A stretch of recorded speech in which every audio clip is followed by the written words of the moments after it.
Hey, what's up, guys? So I wanted to make another video for you today, just to try to share some more knowledge when it comes to healthcare and insurance and costs, and really just to share my misery a little bit, because I think, well, you know that saying, misery loves company, and I think if more people were aware at how this system is, it's definitely not created in the patient's favor. And so I wanted to kind of give an example of that today. So there's a thing with an insurance company where they will sometimes say that a procedure needs a predetermination. What that means is the provider's office, hospital, doctor's office, whatever, sends a form to the insurance company, a predetermination form. And it is basically to find out if the insurance is going to cover the procedure or not, if it is a covered benefit by the insurance company. Now, this predetermination form, once you submit them to the insurance company, get this, they can sometimes take up to 30 business days to review that request. 30 business days.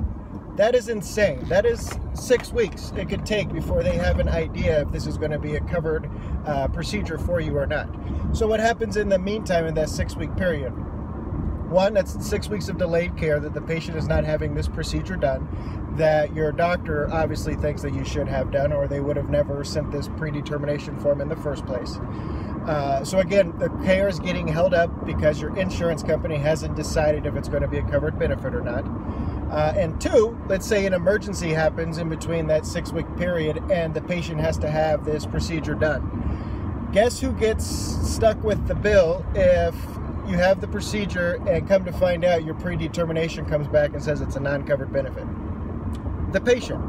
So your doctor, your medical doctor who has gone to school to become a doctor to tell you, to help diagnose you and treat you, determines that you should have this specific test done, that it would be helpful for you to have it done. Your insurance company says, well, I don't know if we're going to cover that yet. You need to send us a predetermination. So we do.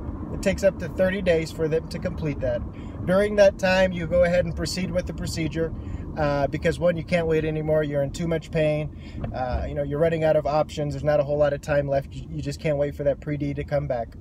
You have the procedure. It's successful. And your pre-D comes back and says that it's a non-covered benefit, and you get stuck with the bill, the patient. Does that make any sense? I mean, it blows my mind how the patient gets stuck with a lot of responsibility when all they're trying to do is get the care and treatment that they need, that their doctor is telling them that they need. And unfortunately, the way that this system is, even though your doctor tells you you need it, your insurance still may not cover it, or may be a non-covered benefit, and then you get stuck with the bill. It's messed up. It's messed up.